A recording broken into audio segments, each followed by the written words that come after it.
Last Handful of Clover, a novel by Wess Mongo Jolley, read by the author.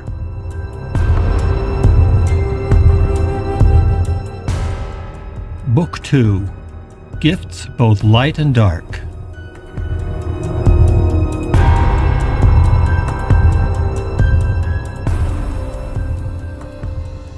Chapter 63. A Dark Room Full of Snakes. June 15th, 11:30 a.m. Keith had been awake for an hour, but had just been lying there, alternately writing in his journal and staring up at the ceiling. Why am I so tired? He wondered. When I'm not sleeping, my mind's full of fog. I wonder if that's just the way grief works. He hoped that was the case, but in the back of his mind he had to wonder. He had a nagging fear all the time now that the darkness he was in was just getting deeper. It was a feeling that he could not easily dismiss as the remnants of grief. What he was feeling was more pervasive. And it wasn't just in his mind. It had to do with Howard Gunderson and the warning he had brought to them. A warning he said was from Richard. Why am I so certain that what Gunderson said is true? He wondered. But no matter how he tried to dissect it logically, he knew that yes, he did believe it. Absolutely. Something horrible was about to happen in Salt Lake City, and somehow Richard was a part of it. The feeling of comfort that he got from Richard's presence had not returned overnight as he had hoped and prayed that it would. He had tried to will that feeling into his hand, open on the pillow next to him. If Richard really was out there and watching over him, why couldn't he feel it? I had been so sure. Why am I now so full of doubt? For the past hour, Keith had been jotting thoughts like these in his notebook, and as he looked over them, he thought that the hen scratchings looked more like the handiwork of a madman than the calm, introspective, confident guy that he liked to think he was. Michelle and Pill were downstairs, and he could hear them moving about. They had stayed with him the whole night, sleeping in the guest bedroom. He didn't know if it was because they wanted to make sure he was okay or because there was still a cop stationed outside, making sure they didn't venture too far. Michelle had come up to check on him as soon as she heard him stirring, which he had known she would, and now he could hear the low hum of the TV from the living room. The clock on the bedside table read 11:35. He forced himself to get up, claiming the minor victory of being able to say that he didn't stay in bed until noon. He took a quick shower and dressed. When he was done, the clock said 11:51. He crossed the threshold of the bedroom, seeing his ability to walk straight this morning as another minor victory. He found Michelle downstairs in the living room, watching the TV with the volume low. He half expected her to pop up from the couch with a chipper remark such as, "Well, it's about time, sleepyhead." But to his surprise, she barely acknowledged him as he plopped down beside her on the couch. When she looked at him, he had the impression that she may have been crying. At the very least, the bags under her eyes told him that she had gotten little sleep. "So, do we still have our escort outside?" Keith asked.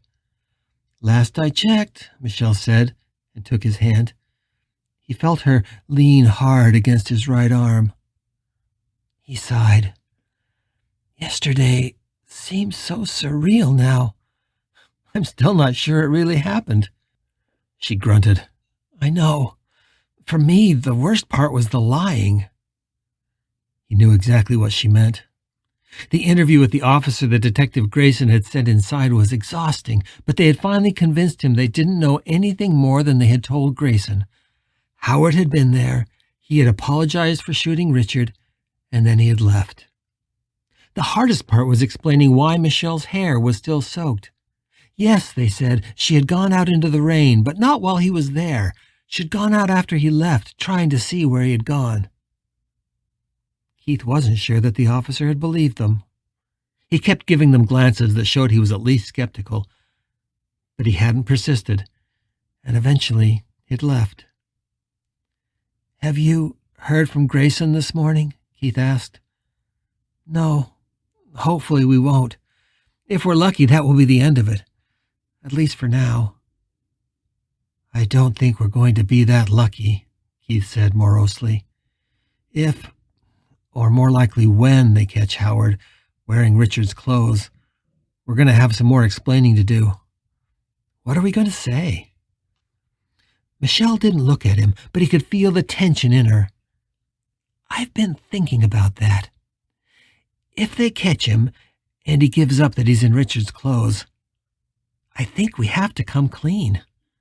He might make up a story, but we won't know what it is, and any story we told that didn't jibe with his would just make us look worse." "So you think we should just tell the truth, and to hell with the consequences?" Keith asked.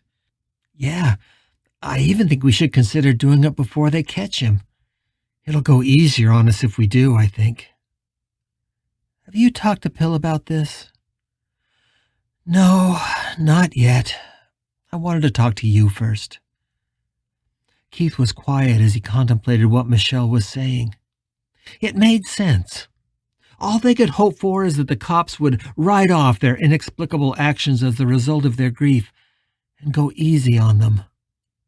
But he knew they couldn't explain to the police why they had lied, especially since they didn't understand it themselves. The old grandfather clock chimed noon.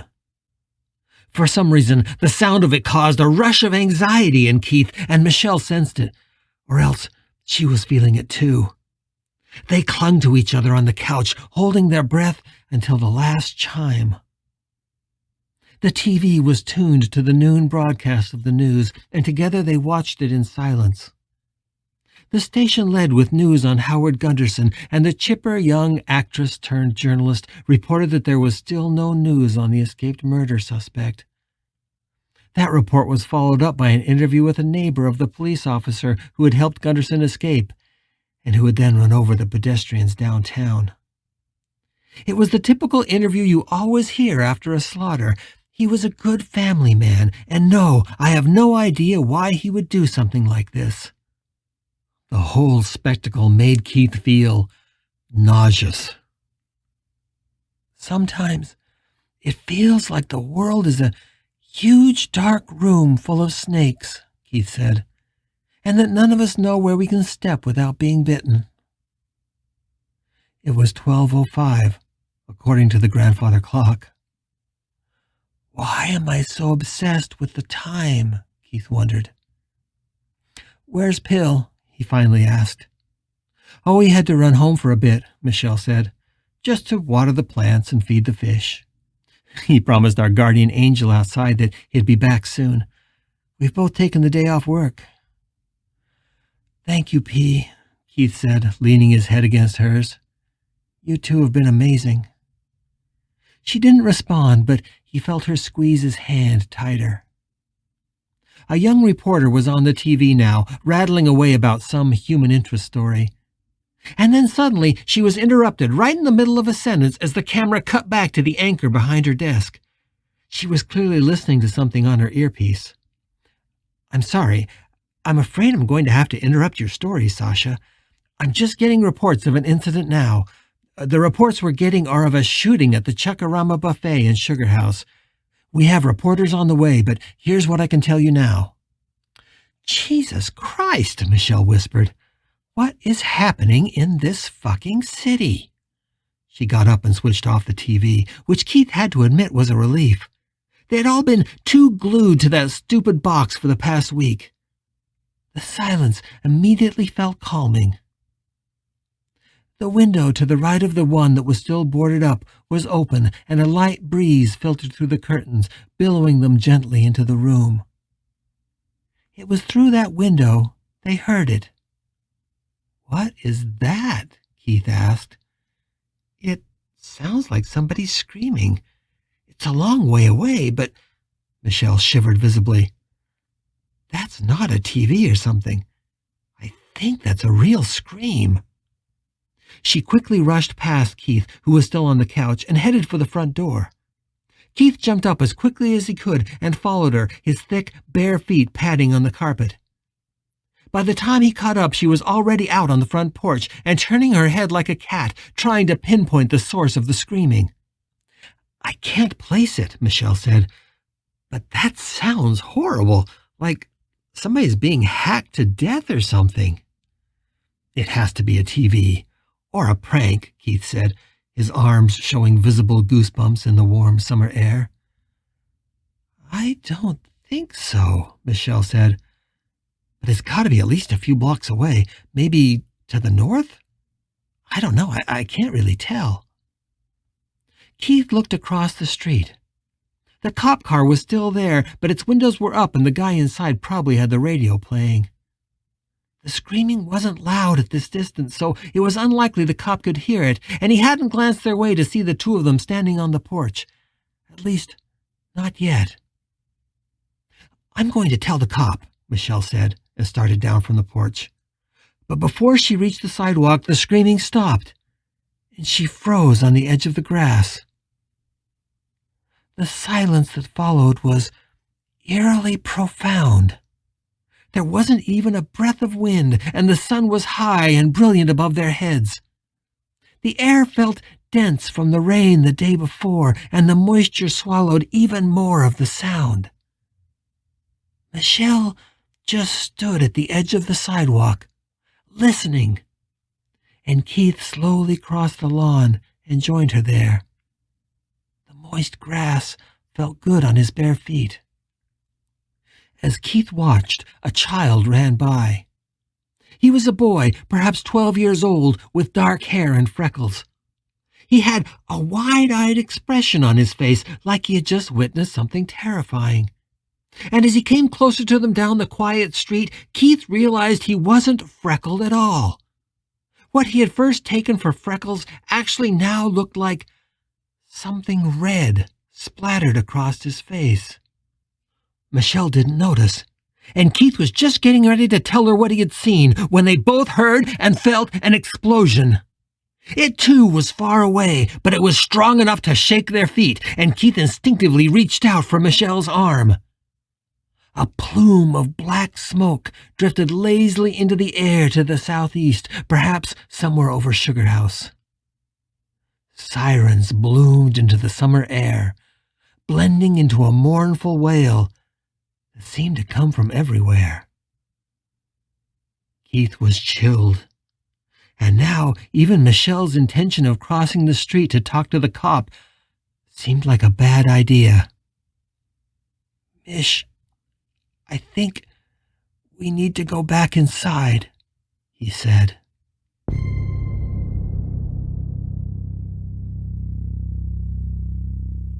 From the living room, behind the plywood barricade, Michelle called Pill and reached him at their house just a couple blocks away.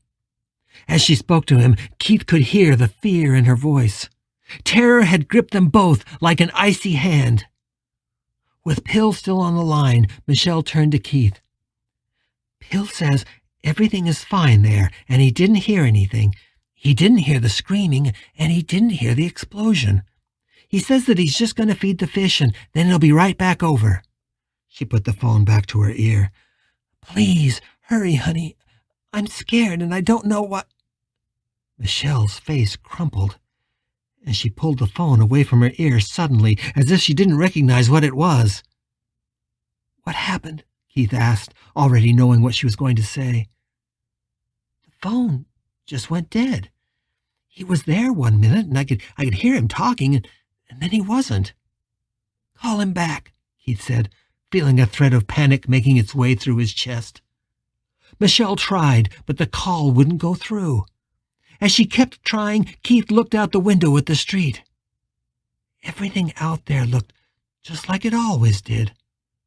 Nothing on this morning seemed in the least out of the ordinary. Indeed, it seemed like the most beautiful of summer days. And it struck him. Something was indeed different. "Michelle, look," he said, pointing past the curtain. "I don't see anything," she said, leaning over his shoulder. That's just it. The cop is gone, Keith said. He let the curtain fall back over the window. I think we're on our own.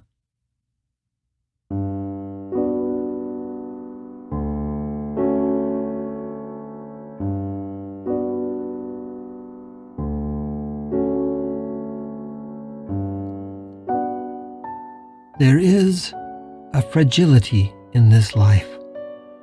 This whole feet on the ground and time passing by and the wind in your hair thing. I remember it once felt solid, like a well-built bridge. But now I see there are flaws in the design.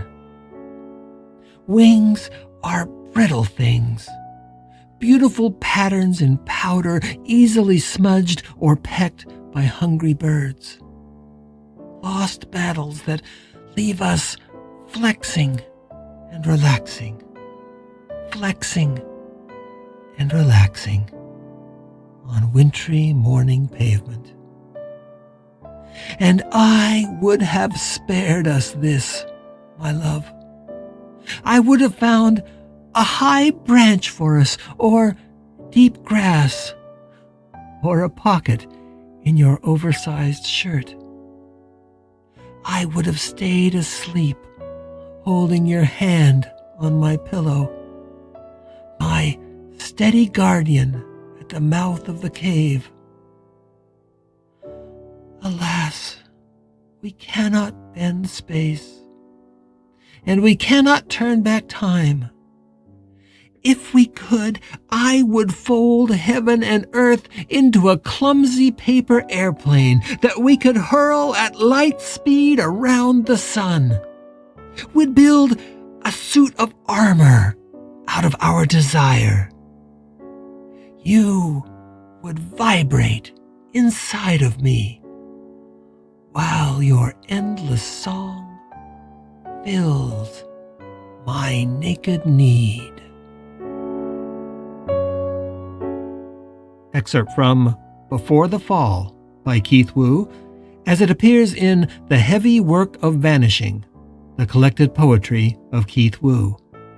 Edited by Pilani Kalani, page 241.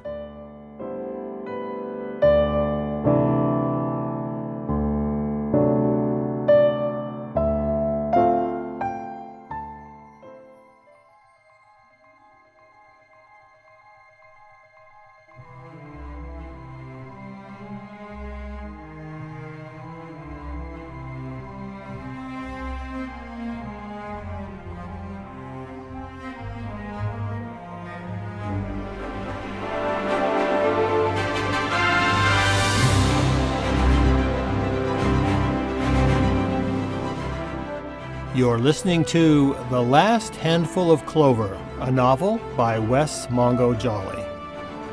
If you're enjoying this audiobook, please consider supporting the author on Patreon. That's patreon.com/Wess Mongo Jolley. And for more information, check out the author's website at wessmongojolley.com. That's WESSMONGOJOLLEY.com. Thanks for listening and stay tuned for more episodes.